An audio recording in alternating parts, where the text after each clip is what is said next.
Hello friends, स्वागत है आप सभी का आपके अपने इस YouTube channel BLF education hub पर। दोस्तों, आशा करता हूँ आप सब ठीक होंगे और अपनी पढ़ाई जारी रखे हुए होंगे। कोरोना के इस काल में पढ़ाई बहुत ही पीछे हो गई है, तो आप ज़्यादा से ज़्यादा अपनी पढ़ाई पर ध्यान दें और हमारे चैनल के साथ जुड़े रहें। आज पढ़ेंगे दोस्तों हम सरल समीकरण का पार्ट 2, यानी कि सरल समीकरण हमने इससे पहले वाली वीडियोज़ में पढ़ चुके हैं और हमने उसमें ये भी जान चुके हैं कि सरल समीकरण और समीकरण में अंतर क्या होता है। तो अगर आपने वो वीडियो नहीं देखी है तो मेरे चैनल BLF एजुकेशन हब पर जाकर वो वीडियो ज़रूर देख लें। दोस्तों, अगर वीडियो अच्छी लगे तो वीडियो के लास्ट में वीडियो को लाइक करें, शेयर करें और कमेंट में बताएं कि आपको कैसा लगता है, और चैनल को सब्सक्राइब करके बेल आइकन को ऑल पर प्रेस कर लें ताकि आने वाली वीडियो की नोटिफिकेशन आपके पास सबसे पहले पहुंच सकें। तो शुरू करते हैं। जैसे हमारे पास क्वेश्चन है 5x + 3 की होल क्यूब, तो हम पहले क्वेश्चन को लेते हैं 5x + 3। तो सबसे पहले काम है हमारा कि हम को ये पहचानना कि इसमें कौन सी सरल समीकरण लगेगी। मैंने आपको वहाँ पर 7 सरल समीकरण बताई थी, जैसे a + b का होल स्क्वायर, a - b का होल स्क्वायर, a + b की होल क्यूब, a - b की whole cube, a cube - b cube, a cube + b cube, a square - b square और a + b + c का whole square. ये 7 सरल समीकरण हमने वहाँ पर पढ़ ली थी और वहाँ पर मैंने आपको उनके बारे में समझा दिया था। मैं एक बार फिर से रिपीट कर दूँगा। सरल समीकरण जो होती हैं,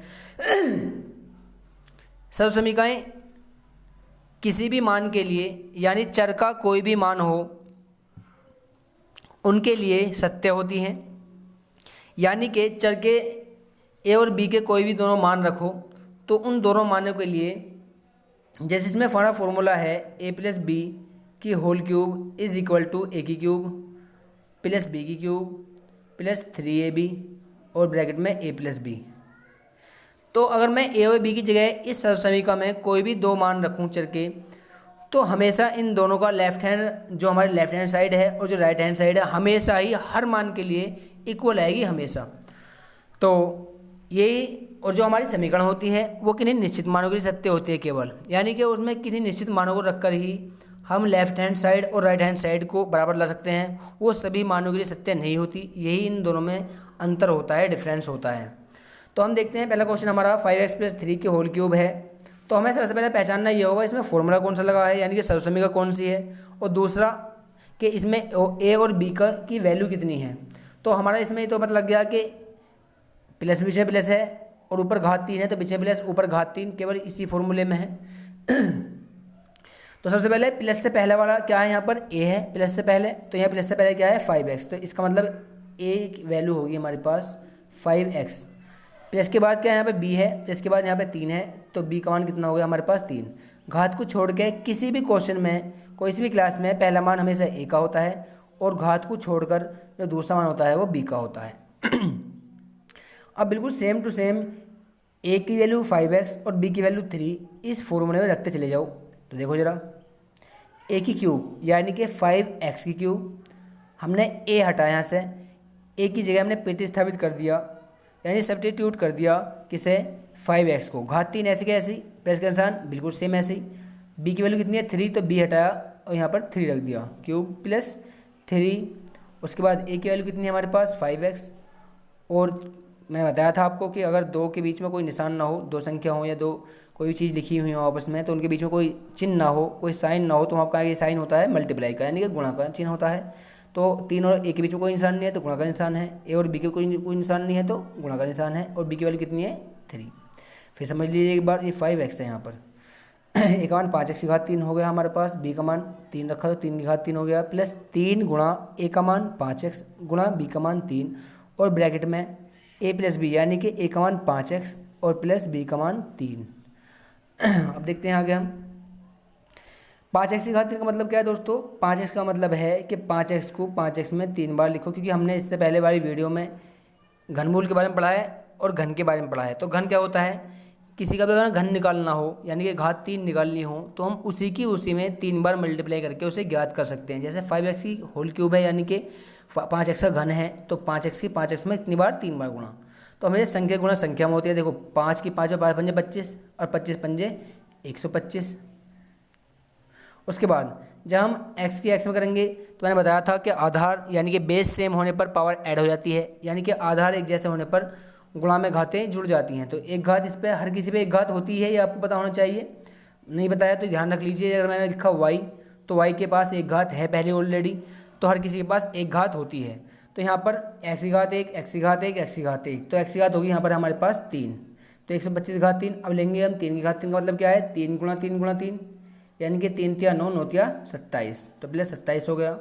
आगे देखते हैं हम संख्या की संख्या 3 पंजे 15 और 15 तिया 45, यानी कि 3 5 ज़ा 15 और 15 3 ज़ा 45, और ये x यहाँ पर आ गया ऐसे ही बचा। ये लिख दिया हमने 5x + 3।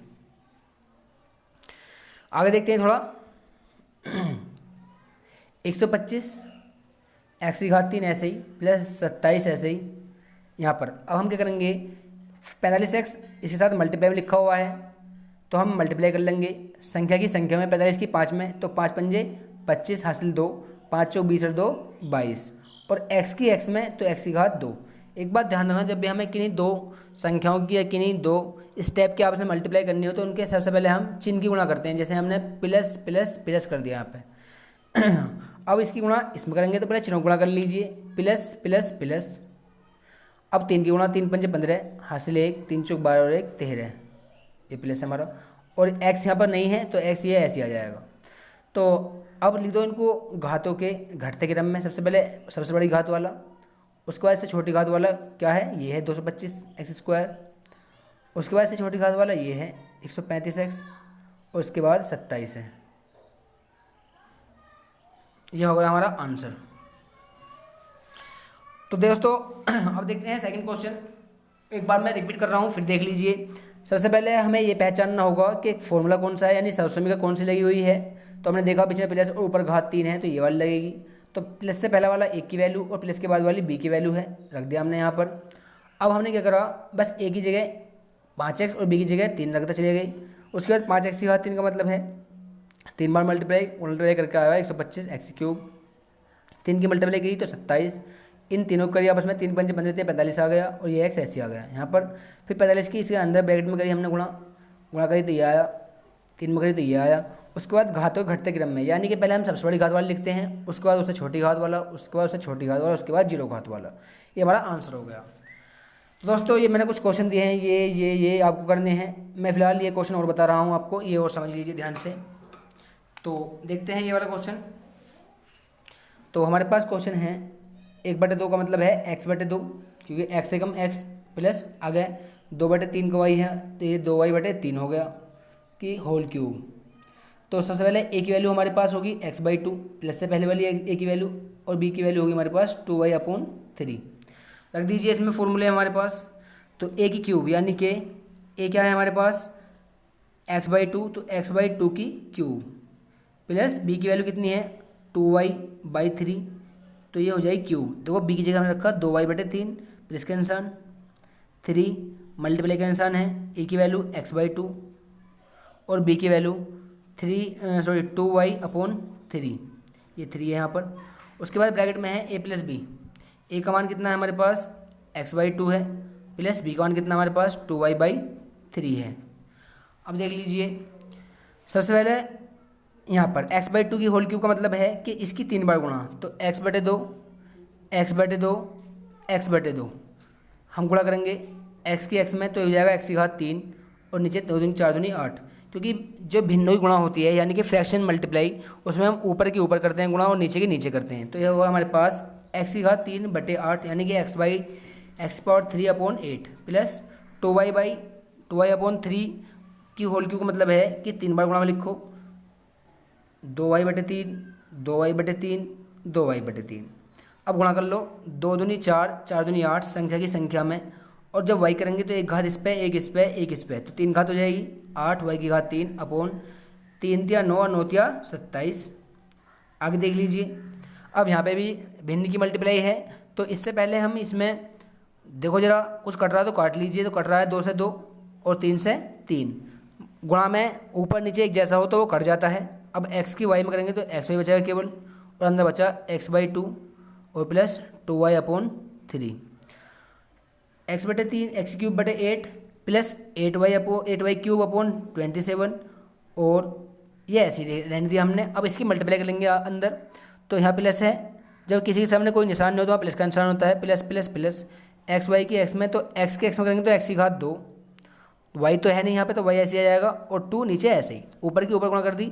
अगर ऐसे में नहीं आ रहा तो इसके नीचे 1 मान लेंगे हम, 1 की 2 में 2 एकम 2, और ऊपर की ऊपर तो एक्स की एक्स में हुई कि एक घात इस पे है एक घात इस पे, तो एक्स की घात 2 वाई।